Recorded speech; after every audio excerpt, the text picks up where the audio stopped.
Pues iniciamos con esta serie de cápsulas sobre la Guardia Nacional y toca el turno de hablar de esta evolución normativa que resulta fundamental para entender cómo es que pasamos de una autoridad civil a una autoridad militar.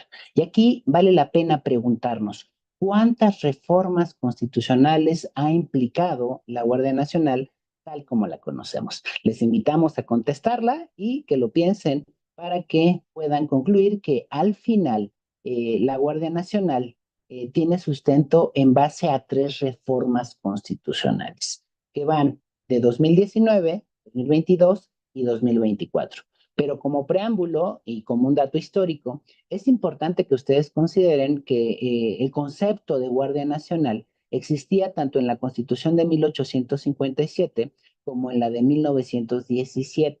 Ahí en las obligaciones de los mexicanos se establecía que teníamos el deber de alistarnos y servir en la Guardia Nacional en caso de que hubiera algún conflicto armado. Es decir, son estas reservas que tiene el Estado para hacer frente a estos conflictos bélicos.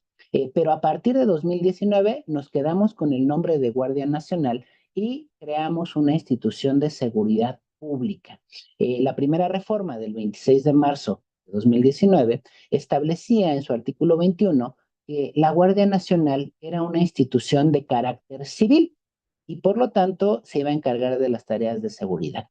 Sin embargo, es importante que ustedes identifiquen y tengan muy presente el artículo quinto transitorio de esta reforma, pues ahí se estableció que existía la posibilidad de hacer uso de militares en tanto se iba formando la capacidad, la infraestructura, los recursos humanos y materiales de la Guardia Nacional como una institución de carácter civil. Se dijo que los militares podrían estar dentro de la Guardia Nacional durante solo 5 años. Esta reforma fue aprobada y a partir de ahí, pues creamos un marco normativo, la ley de la Guardia Nacional y un marco legal complementario. El presidente en mayo de 2020, Andrés Manuel López Obrador, emitió el acuerdo mediante el cual dispuso de los militares para adscribirse a la Guardia Nacional y en 2022, ojo, estas son reformas de carácter legal, se presentó una iniciativa que después fue publicada en el DOF, donde se dijo que la Guardia Nacional iba, a pesar de que en la Constitución se establezca que es una autoridad de carácter civil, iba a estar adscrita operativa y funcionalmente a la Secretaría de la Defensa Nacional. Esta modificación fue impugnada en la Corte y como la Constitución decía, oye, es civil, una ley decía, no, se va con los militares, pues la Corte declaró inválido este parámetro.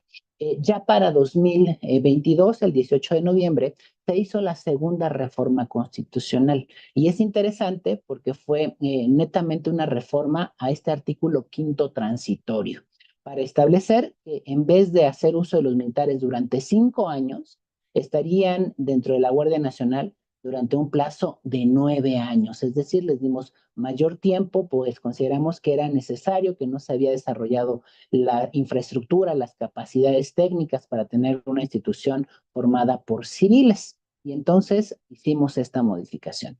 Ya para el 30 de septiembre, el último día del gobierno de López Obrador, se publicó nuestra tercera reforma constitucional en materia de Guardia Nacional. Aquí es importantísimo que ustedes puedan identificar que cambiamos su naturaleza. Decimos de manera expresa que la Guardia Nacional está conformada por personal militar con una formación policial y de manera expresa establecemos que está adscrita a la Sedena, es decir, le quitamos esa naturaleza civil.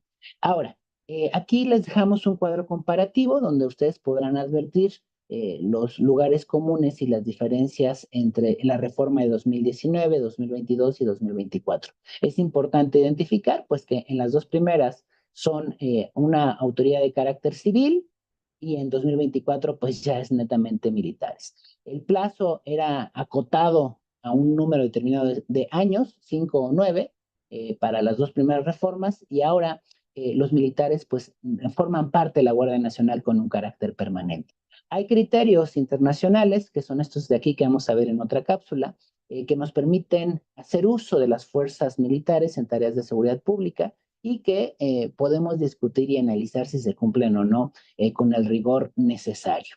En cuanto a rendición de informes, la reforma de 2019 estableció la obligación de hacerlos con un carácter anual ante el Senado.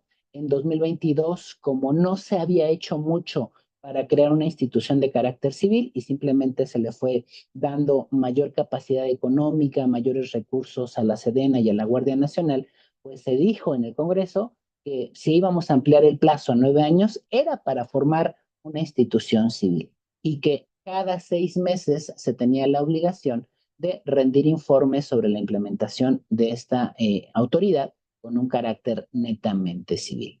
Al final, para 2024, pues eliminamos esto porque venía en el régimen transitorio y nos quedamos con los informes anuales que hacemos ante el Congreso por parte de las actividades que tengamos dentro de la Guardia Nacional. Esperamos que estos elementos sean útiles para el desarrollo y entendimiento de la Guardia Nacional y les compartimos que también en nuestra base de datos de Notion encontrarán con lujo de detalle la información correspondiente a las reformas constitucionales, las reformas legales, los acuerdos que se han emitido y también las sentencias de la Suprema Corte que analizan la naturaleza y alcances de la Guardia Nacional.